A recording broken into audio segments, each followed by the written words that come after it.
तो आज की वीडियो में आप सभी का स्वागत है। तो आज इस वीडियो में होने वाला बहुत ही बड़ा धमाका, जो आप लोग का एग्जाम है 1 तारीख का, जो फाइनल परीक्षा है उसके लिए। और फर्स्ट दिन जो हमारा जो परीक्षा है वह इकोनॉमिक्स का पेपर है। किस चीज का है? इकोनॉमिक्स का पेपर। इसीलिए मैं आप लोग को जो है इस वीडियो में पूरे इकोनॉमिक्स का निचोड़ प्रश्न करवा रहा हूं कि आप लोग को यहां से काफी सारे प्रश्न फाइनल बोर्ड परीक्षा में देखने के लिए मिलेगा। जो हमारा 1 तारीख के जो है इकोनॉमिक्स का पेपर जो कल है, तो आप लोग जो इस वीडियो को पूरे अंत तक अगर देख लेते हैं तो यहां से काफी सारे प्रश्न आप लोग को बोर्ड परीक्षा में देखने के लिए मिलेगा।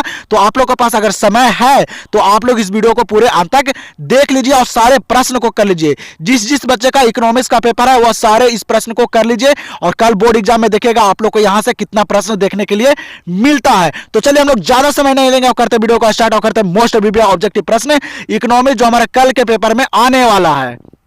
सारे प्रश्न भी करवाया गया है बाबू। तो आप लोग जो है इस वीडियो को पूरे लास्ट तक देखिए और सारे प्रश्न का आंसर करते चलिए और कमेंट सेक्शन में अपना स्कोर भी बताइएगा।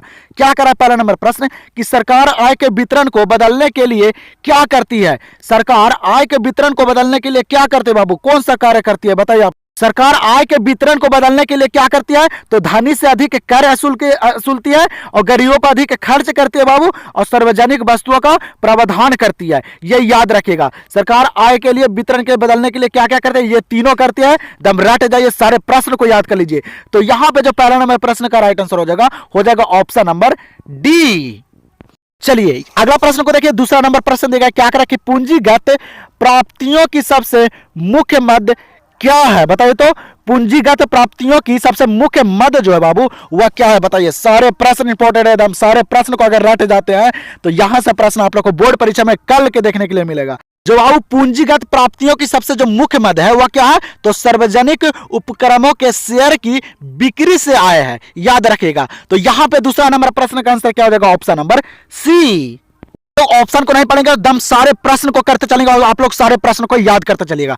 देख लीजिए यहां पे तीसरा नंबर प्रश्न क्या करे कि बचत और आय के संबंध को क्या कहते हैं? बताइए तो बचत और आय के संबंध को क्या कहा जाता है? बताइए। बोर्ड परीक्षा में पूछा गया प्रश्न, प्रीवियस ईयर प्रश्न आप लोग को यहां पे देखने के लिए मिलेगा। तो बचत और आय के संबंध को क्या कहते हैं? तो उपभोग फलन कहते हैं। क्या कहते हैं? उपभोग फलन। दम याद कर लीजिए। तो यहां पे राइट आंसर हो जाएगा ऑप्शन नंबर ए। 4 नंबर प्रश्न को देख लीजिए क्या करें यहां पे कि निम्न में कौन भौतिक पूंजी स्टॉक नहीं है? बताइए। ऑप्शन को आप लोग सारे ऑप्शन को पढ़कर आंसर कीजिएगा, ठीक है? आप लोग को वहां पे अच्छा समय मिलेगा। तो निम्न में से कौन बाबू भौतिक पूंजी स्टॉक नहीं है इनमें? बताइए। जो इनमें बाबू भौतिक पूंजी स्टॉक जो है वह मशीन है, भवन है और सड़क है, ठीक है? ये तीनों है जो भौतिक पूंजी स्टॉक है, ये भी याद रखेगा। और यहां पे नहीं कर रहा है जो भौतिक पूंजी स्टॉक नहीं है वह फल नहीं है। कौन है बाबू? फल नहीं है। तो यहां पे राइट आंसर हो जाएगा 4 नंबर का ऑप्शन नंबर डी। और आप लोग सारे ऑप्शन को पढ़कर ही आंसर कीजिएगा, ठीक है? तो चलिए देखते हैं अगला प्रश्न को। चलिए तो यहां पे देखिए अगला प्रश्न 5वां नंबर दिया गया क्या करा कि स्थिर मूल्य पर आकलित सकल राष्ट्रीय उत्पाद क्या है? बताइए आप लोग। स्थिर मूल्य पे पूछ रहा है। यहां पे स्थिर मूल्य पर जो आकलित सकल राष्ट्रीय उत्पाद है जो बाबू वह क्या है इनमें? तो वह वास्तविक जीडीपी। क्या है? वास्तविक जीडीपी। सारे प्रश्न को याद कर लीजिए। तो यहां पे 5 नंबर प्रश्न का आंसर क्या हो जाएगा? Option number B. अगला प्रश्न को देखिए। यहां पे 6ठा नंबर क्या करा कि भारत में बैंकिंग क्षेत्र सुधार किस वर्ष आरंभ हुआ? बताइए आप लोग। भारत में जो बैंकिंग क्षेत्र सुधार जो आरंभ हुआ था बाबू वह किस वर्ष आरंभ हुआ था? आप लोग दम डेट जो ईस्वी वाला रहता है उसको अच्छे तरीके से याद कीजिए और सारे प्रश्न को देखिए। भारत में बैंकिंग क्षेत्र सुधार किस वर्ष आरंभ हुआ था? तो सभी को पता होगा 1991 में हुआ था। नहीं पता हो तो याद कर लीजिए, बहुत बार ये प्रश्न पूछा जा रहा है बोर्ड परीक्षा में। तो भारत में बैंकिंग क्षेत्र सुधार किस वर्ष आरंभ हुआ था बाबू? तो 1991 में। तो यहां पे 6 नंबर प्रश्न का आंसर क्या हो जाएगा? ऑप्शन नंबर सी।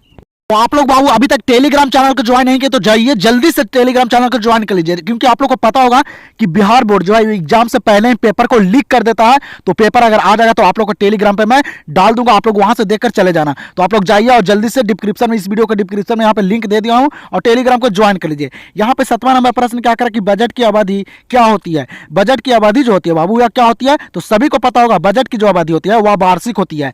कैसी होती है? वार्षिक होती है, मतलब सालाना पे होती है। तो यहाँ पे राइट आंसर क्या हो जाएगा? Option number A.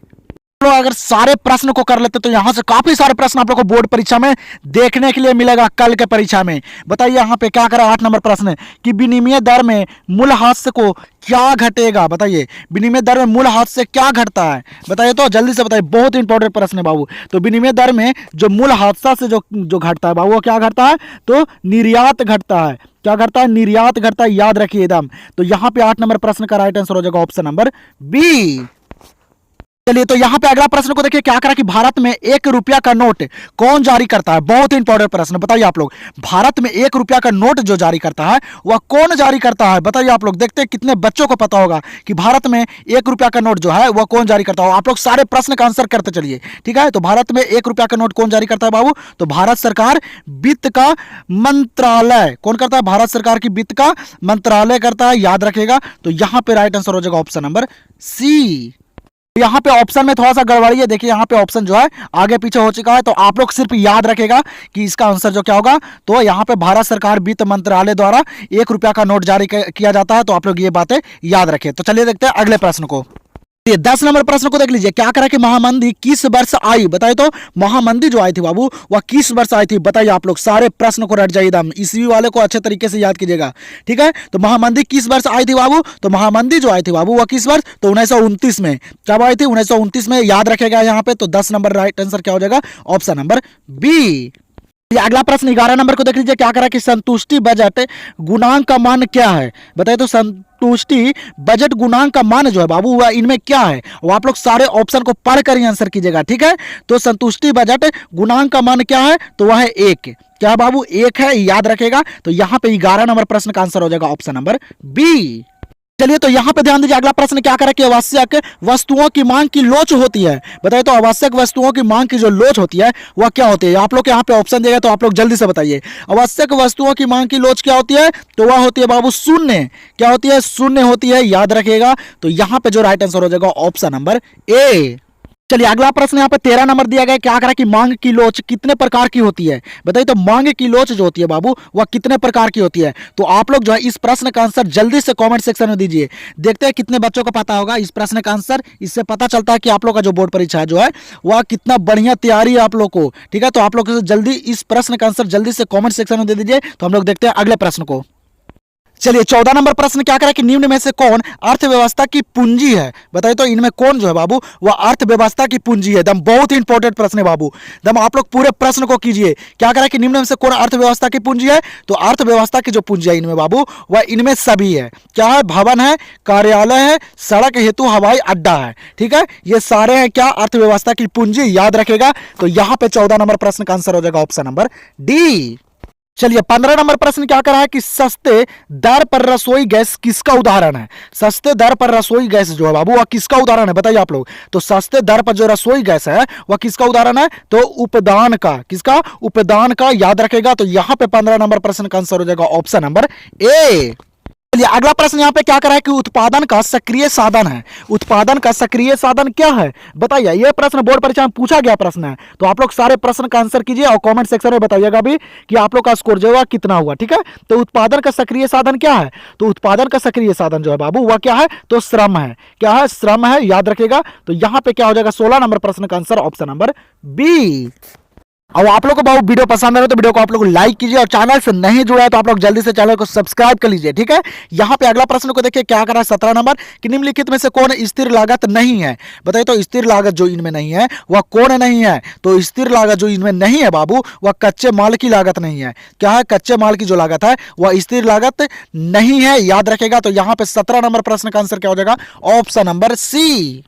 चलिए तो अगला प्रश्न को देखिए, क्या करा कि किसने कहा कि अर्थशास्त्र धन का विज्ञान है, बताइए। तो किसने कहा था बाबू कि अर्थशास्त्र जो है वह धन का विज्ञान है, बताइए। यहां से आप लोग को काफी सारे 1 तारीख को जो फाइनल परीक्षा है फरवरी का, आप लोग को यहां से देखने के लिए मिलेगा बहुत सारे प्रश्न बाबू। अगर आप लोग इस वीडियो को पूरे अंत तक देखते हैं और सारे प्रश्न को करते हैं तो बताइए किसने कहा कि अर्थशास्त्र धन का विज्ञान है। तो धन का विज्ञान जो है वो कौन कहते हैं अर्थशास्त्र को, तो वह कहते हैं एडम स्मिथ ने। कौन कहते हैं, एडम स्मिथ ने कहते हैं। तो यहां पे राइट आंसर हो जाएगा ऑप्शन नंबर सी। अगला प्रश्न को देखिए 19 नंबर, क्या करा कि आवधिक जमा किस खाते में रखा जाता है, बताइए। तो आवधिक जमा जो है बाबू वह किस खाते में रखा जाता है, बताइए आप लोग। तो आवधिक जमा जो है वह किस खाते में रखा जाता है, याद रखिएगा। आवधिक जमा खाता में, किसमें, अवधि जमा खाते में, याद रखिएगा। आवधिक से क्या हो जाएगा, अवधि जमा खाता, ठीक है। तो यहां पे 19 नंबर प्रश्न का आंसर क्या हो जाएगा, ऑप्शन नंबर ए। अगला प्रश्न को देखिए 20 नंबर, क्या करा है कि मुद्रा पूर्ति का नियमन कौन करता है? बताइए तो मुद्रा पूर्ति का नियमन जो करता है बाबू वह कौन करता है? बताइए आप लोग। तो हम कम समय में हम लोग को बहुत सारा ऑब्जेक्टिव यहाँ पे क्लियर करना, तो हम लोग डायरेक्ट आंसर को करते चलेंगे और सारे प्रश्न को देखते चलिए। तो मुद्रा पूर्ति का जो नियमन करता है वह कौन करता है? तो रिजर्व बैंक ऑफ इंडिया। कौन करता है? रिजर्व बैंक ऑफ इंडिया, याद रखेगा। तो यहाँ पे 20 नंबर प्रश्न का आंसर क्या हो जाएगा? Option number B. 21 नंबर प्रश्न को देखिए, क्या करा कि निम्न में से कौन अप्रत्यक्ष कर है? बताइए तो इनमें कौन है बाबू जो अप्रत्यक्ष कर है? बहुत इंपॉर्टेंट प्रश्न था, काफी सारे इंपॉर्टेंट प्रश्न इस वीडियो में है बाबू। बताइए निम्न में से कौन अप्रत्यक्ष कर है? तो अप्रत्यक्ष कर इनमें कौन है? तो बिक्री कर बाबू। जो बिक्री कर है ये अप्रत्यक्ष कर है, याद रखिएगा। कौन? बिक्री कर। तो यहाँ पे 21 नंबर प्रश्न का आंसर क्या हो जाएगा? Option number D. चलिए तो यहाँ पे प्रश्न क्या करा कि बैंकिंग लोकपाल योजना की घोषणा किस वर्ष की गई? बताइए तो बैंकिंग लोकपाल योजना की जो घोषणा की गई थी बाबू वह कब की गई थी? बताइए आप लोग, बहुत इंपॉर्टेंट प्रश्न है। तो बैंकिंग लोकपाल योजना की जो घोषणा किया गया था वह 2000 में किया गया था। कब किया गया था? 2000 में। दम याद कर लीजिए, सारे प्रश्न को रट जाइए बाबू। दम इन साल दम आप लोग को दम मार्क्स जो है वो बहुत ही अच्छा लाना है, ठीक है। तो आप लोग सारे प्रश्न को याद कर लीजिए। तो यहाँ पे क्या हो जाएगा right answer? Option number D, 2000 में। चलिए तो अगला प्रश्न 23 नंबर को देखिए, क्या करा है कि तरलता पास में ब्याज दर का क्या मान रहता है? बताइए तरलता पास में ब्याज दर का क्या मान रहता है? तो तरलता पास में ब्याज दर का मान जो रहता है बाबू वह क्या रहता है? तो वह रहता है न्यूनतम। याद रखिएगा, क्या रहता है? न्यूनतम।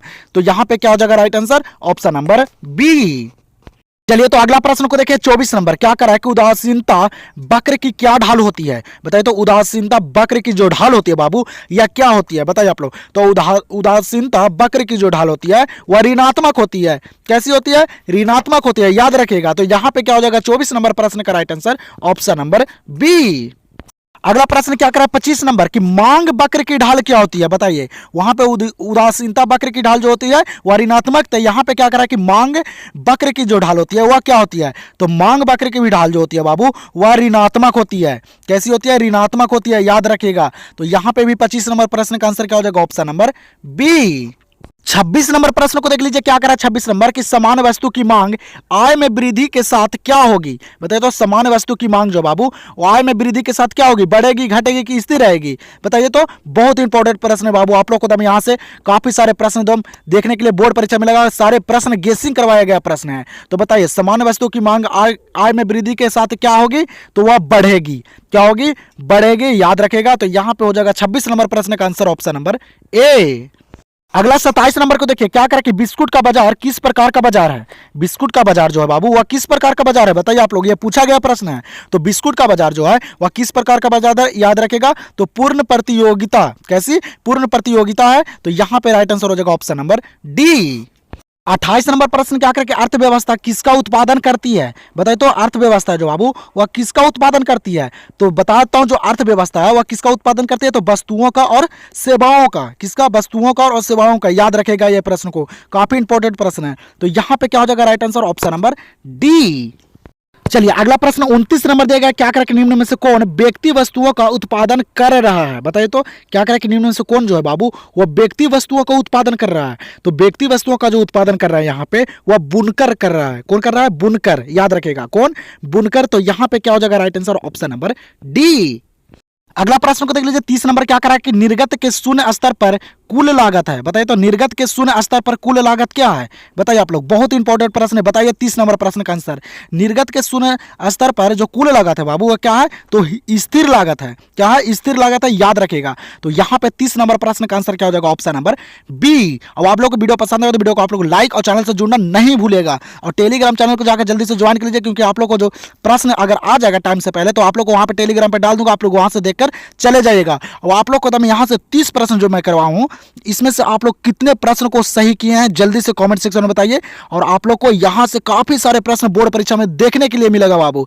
कल के परीक्षा जो 1 फरवरी का जो इकोनॉमिक्स का पेपर है इसमें। तो ठीक है, हम लोग मिलते हैं अब नेक्स्ट वीडियो में इसी धमाके के साथ। तो आप लोग चैनल से जल्दी से जुड़ जाइए।